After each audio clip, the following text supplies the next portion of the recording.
नमस्कार दोस्तों, साहित्य हमारे देश का मैं आप सभी का एक बार फिर स्वागत करती हूँ। आज जो कहानी मैं आपके लिए लेकर आई हूँ वह कहानी मेरे द्वारा लिखी गई है। कहानी का नाम है बेबसी।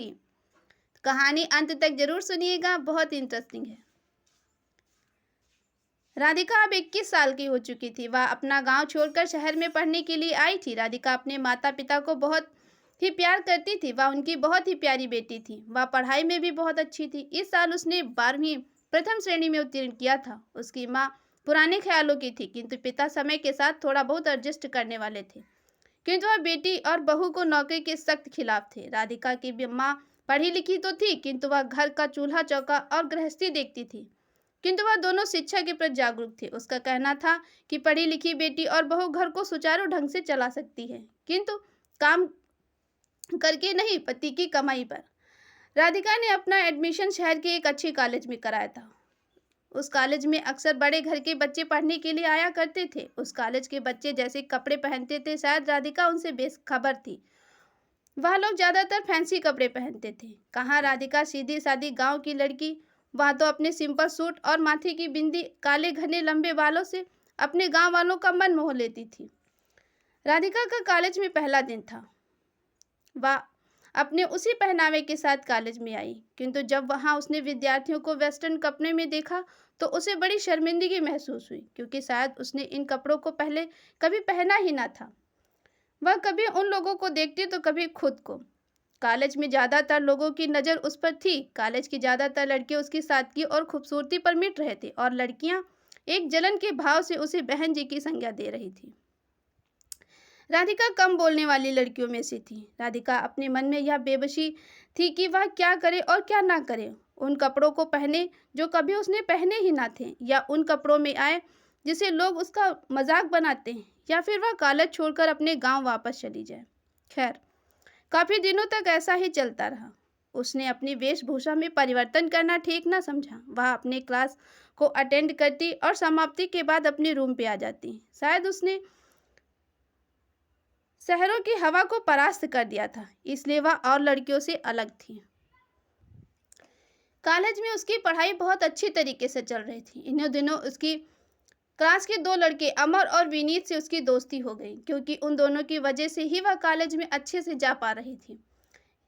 इन दोनों ने ही उसकी बहुत बार मदद की थी। जब कभी वह देर से कॉलेज पहुंचती तो अक्सर लड़कियां उसे चिढ़कर उसे सीट न देती थी। फिर वह बेचारे बेबस सी खड़ी रहती। कई बार तो टीचरों ने उसे ही डांटा, फिर भी इन दोनों की वजह से ही सीट मिल पाई।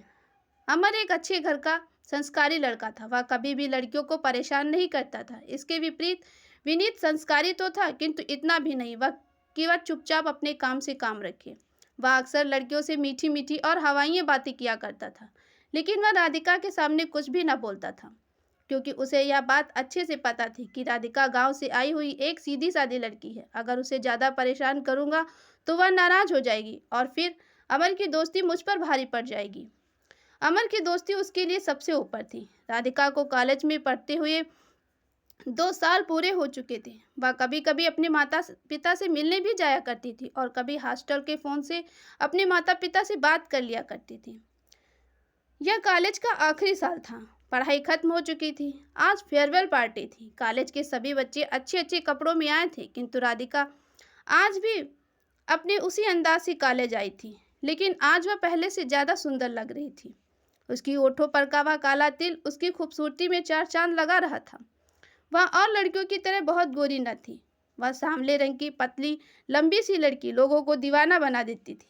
आज अमर और विनीत का तो गजब ही हाल था। वह उसे देखते ही रह गए। अमर भी आज ब्लैक पैंट और ब्लैक शर्ट में किसी हीरो से कम नहीं लग रहा था। उसने विनीत को बिना बताए ही राधिका के बैग में अपना एक मोबाइल नंबर लिख कर डाल दिया। उसने अपना नाम न डाला। शायद यही गलती उससे हुई थी। हाँ, अगर उसने विनीत से कुछ बात की होती तो शायद काम सही तरीके से हो सकता था, लेकिन आज वह भी शायद अपने आपे में न था। उसने भी राधिका के बैग में एक पर्चे तो डाल दिया, उस पर मोबाइल नंबर भी लिख दिया, लेकिन अपना नाम उसने भी ना डाला। उस जगह पर लिख दिया, प्लीज़ बात कर लेना।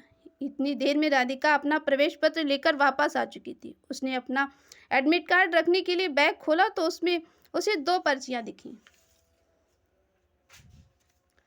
उसने उसे खोल कर देखा तो उसके होश ही उड़ गए। वह बहुत परेशान हो गई। उसने इधर उधर देखा तो उसे कोई ना दिखा। उसने अपना बैग उठाया और मारे घबराहट के सीधे अपने रूम के लिए निकल गई। जाते समय उसने देखा कि अमर और विनीत कॉलेज के कुछ विद्यार्थियों के साथ बातें कर रहे हैं। उसने उस समय इस बारे में उनसे बात करना ठीक ना समझा। वह सीधे अपने रूम पर निकल गई। इस समय उसके दिमाग में बहुत सी बातें आ रही थी, बहुत से उतार चढ़ाव आ रहे थे। उसे कुछ समझ में नहीं आ रहा था कि उसे क्या करना चाहिए, क्या नहीं करना चाहिए। बहुत देर तक सोचने के बाद उसने दोनों पर्चियों को फाड़कर उसी जमीन में दफन कर दिया। उसके बाद उसके पास इस बसी के सिवा और कोई रास्ता भी न था, क्योंकि वह गांव से आई हुई थी, शहर के माया जाल में फंसना नहीं चाहती थी। वह बेबस ना होती अगर अमर और विनीत ने अपना नाम शायद उसमें डाला होता तो। खैर, उसने कॉलेज में भी प्रथम श्रेणी में उत्तीर्ण की। अब वह अपने गांव वापस आ गई थी। अमर और विनीत को वह मन ही मन याद किया करती थी, लेकिन यह बात वह कभी भी अपनी जुबान पर न लाती, क्योंकि उसे यह बात भली भांति पता थी कि अगर उसके मुंह से या भूल से भी निकल गया तो उसे अपने माता पिता को बहुत सी ऐसी बातों का सामना करना पड़ेगा जो उसके लिए असहनीय है। वह किसी भी स्थिति में अपने माता पिता का सिर नीचे नहीं होने देना चाहती थी।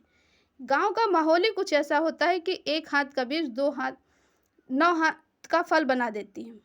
क्योंकि उसने जब शहर में पढ़ने के लिए अपने माता पिता से कहा था तो महीनों भर गांव में इस बात की चर्चा हुई थी कि अगर शहर में कोई ऊंच नीच हो गई तो इसकी जिम्मेदारी कौन लेगा। गांव में और भी बेटियां हैं। राधिका के माता पिता ने राधिका के विवाह के लिए योग्य वर्ग की तलाश करनी शुरू कर दी। हालांकि राधिका अभी शादी करना नहीं चाहती थी, किंतु उसने इतनी हिम्मत भी ना थी कि वह अपने माता पिता से शादी ना करने के लिए मना कर सके। राधिका एक बार अपने होने वाले पति से मिलना भी चाहती थी। हालांकि यह बात राधिका की सोच से सही थी, लेकिन रस्म और रिवाज से नहीं। रस्म के मुताबिक बच्चों के विवाह की जिम्मेदारी माता पिता पर होती, ना कि बच्चों पर। लड़के और लड़की एक दूसरे को दूल्हा दुल्हन के रूप में ही एक दूसरे के सामने आ सकते हैं, और बातचीत तो शादी के बाद ही संभव था। राधिका आज फिर बेबस थी। उसे क्या करना चाहिए, क्या नहीं। समय अपनी गति से आगे बढ़ता गया। राधिका की शादी बहुत ही धूमधाम से हुई। आज वह 2 बच्चों की मां है। उसने अपनी बेबसी को ईश्वर पर छोड़ना ठीक समझा, क्योंकि ईश्वर का कनेक्शन हमारी आत्मा से होता है। यदि हम उस पर भरोसा करके उस पर कुछ छोड़ दें तो वह वही करेगा जो हमारे लिए ठीक है। जोड़ियां भी ऊपर से ही बनकर आती हैं। राधिका को यह बात भली भांति पता थी। राधिका को शादी के बाद पता चला कि जिस व्यक्ति की वह पत्नी बनकर शहर में आई है वह कोई और नहीं, उसके कॉलेज का दोस्त अमर ही है। अमर ने कॉलेज की पढ़ाई खत्म करने के बाद डॉक्टरी की पढ़ाई की। आज वह एक कुशल डॉक्टर है। उसने अपने माता पिता से राधिका के बारे में बताया था। कॉलेज के तीनों अलग होने के बाद शायद मन से तीनों कनेक्ट थे। अमर अक्सर राधिका की बातें विनीत से किया करता था, जिससे वह यह समझने में ज़्यादा समय न लगा सका कि अमर राधिका को प्रेम करता है। विनीत ने अपने मन की बात मन से निकाल दी और ठीक समझा, क्योंकि उसकी दोस्ती, उसका प्यारा दोस्त उसके लिए सबसे ऊपर था। अमर अब भी लगभग 15 साल होने के बाद अपनी पत्नी राधिका से इस बात को लेकर चिढ़ाता है कि तुमने उस समय मुझे फ़ोन क्यों नहीं किया। और राधिका आज भी बेबसी से निरुत्तर हो जाती है। राधिका की बेबसी और चुप्पी पर वह हंसने लगता है और राधिका भी हंसने लगती है। तो आपको हमारे द्वारा लिखी कहानी कैसी लगी कमेंट बॉक्स में ज़रूर बताएं। साथ ही हमारे चैनल को लाइक और सब्सक्राइब करें, बेल आइकन प्रेस करें ताकि हमारी सबसे पहले वीडियो आप तक पहुंचे। अब हम मिलेंगे आपको एक नए वीडियो में नई कहानी के साथ। तब तक के लिए खुश रहिए, स्वस्थ रहिए, मस्त रहिए और साहित्य हमारे देश का सुनते रहिए। धन्यवाद।